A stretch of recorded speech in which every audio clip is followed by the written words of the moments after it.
body of work or something recent that you all can look at with Charlotte and how they might play without some of their key guys, especially a guy and ball who just has so much of the possession sometimes.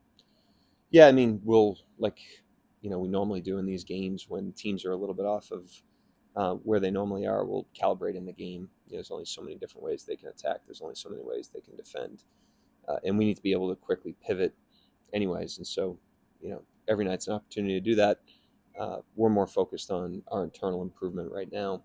But obviously, who the opponent plays, how they play, certainly has something to do with that. You all haven't played a ton of zone defensively. I mean, we talked about it a lot on the offensive end.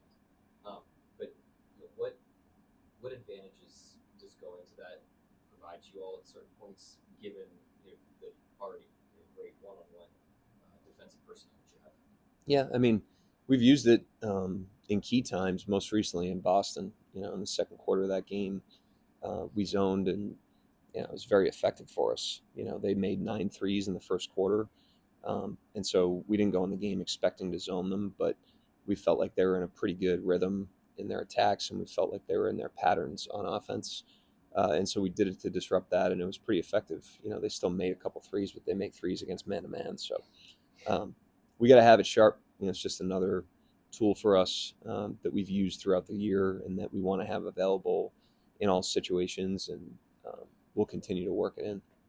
Well, obviously, we talked about the playoff spot maybe 2 weeks ago, but as of last night, without even playing less than the top seed, I just wonder if you had also that and doing so 3 weeks, 4 weeks earlier than you did last year. Yeah, I mean, we'd like to be the highest seed we can possibly be because of home court.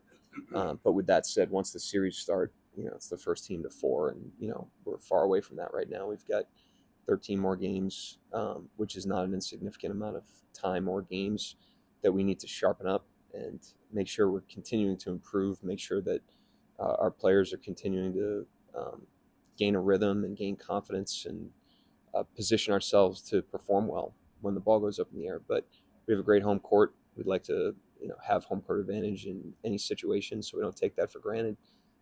But then you got to go play the games at some point too. Obviously, because the top seed there, some people say that you have nothing left to chase these 13 games. I just wonder, since we asked you to All-Star break and whatever 30 games left, how have your priorities changed as a team? Have they changed at all? Like what you're looking for in these 13 games? I've said it many times. We want to come out of the season, go into the postseason healthy. We want to be fresh, and we want to be confident. And we want to be improved.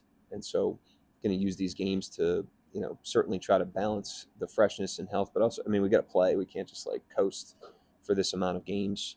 But we want to improve. It's again not an insignificant amount of time. We want to continue to get better, and we've always, those are the objectives that are independent of whatever outcomes we tick along the way. That's how we always operate. We're not necessarily chasing the outcomes. We're more focused on the means than the ends, and we trust that the ends will take care of themselves. Coach Shannon Spate from the Hornets. I know every coach will talk about player development, and when you look at SGA, I feel like he's a great example of that, where he went in the draft to where he is now. What are some of the things that we don't see? What are some of the intangibles that he does kind of behind the scenes that has given him the ability to grow in his position? I mean, it's many with him. I think the first thing that stands out about him, dating back to when he was a younger player, is he's got incredible vision for himself, which I think matters. I think the guys that kind of know where they're going and what they want to be, it gives them something to chase. It gives them a sense of purpose, and that's been always one of the most impressive things about Shai is he has a very clear-eyed vision of who he wants to be. There may be some people surprised at the player he's turned himself into, but he's not surprised. He's been on this track and has had this vision in his head for a long time. And then he's got the work and the consistency of that work behind it. So it's one thing to have a vision, but you got to roll your sleeves up and you got to get to work. And he's done that for a very consistent amount of time. And the work he's done with the consistency, the confidence that he's built in himself, and as our team has grown with him, that's led to great leadership. When new players come in here, their eyes immediately are going to gravitate to him, and they're looking at a first-class professional that's also a great person, that's a great worker. He has all the intangibles you'd want any player to have, and that's had a huge impact on our environment as well. Mark, I asked Cam about what kind of about coaching did he not know going into the job of a head coach has responsibility for? What's been the biggest adjustment? And he mentioned that he didn't realize beforehand that the head coach is just as much about personal relationships as it is X's and O's. Is there anything in your experience going from assistant head coach that maybe was interesting to see from this perspective now? Yeah, I mean, it's a different job. It's a broader job, I would say, than being an assistant coach. Being an assistant coach, you're drilling deep and getting into specifics in game plans and with individual players that you're working with, and it's pretty narrow.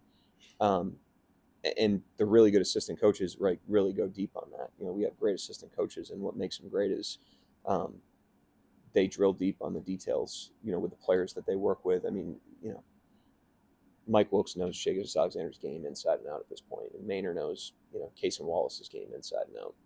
But when you're a head coach, you're no longer operating that narrowly. It's a broader job. It's more leadership than it is specifics, and you got to have good assistant coaches that can carry out the specifics. But it's in a bit of an adjustment. But Cam is really smart and he's really good. So. He was a really good assistant coach right off the bat almost. He had great instincts as an assistant, but he's got great leadership chops. He's incredibly convicted. He's incredibly principled.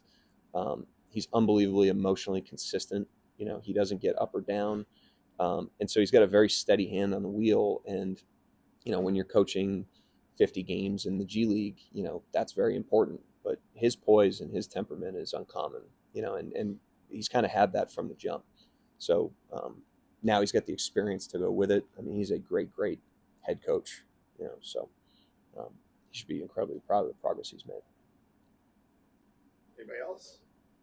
Yep, thanks.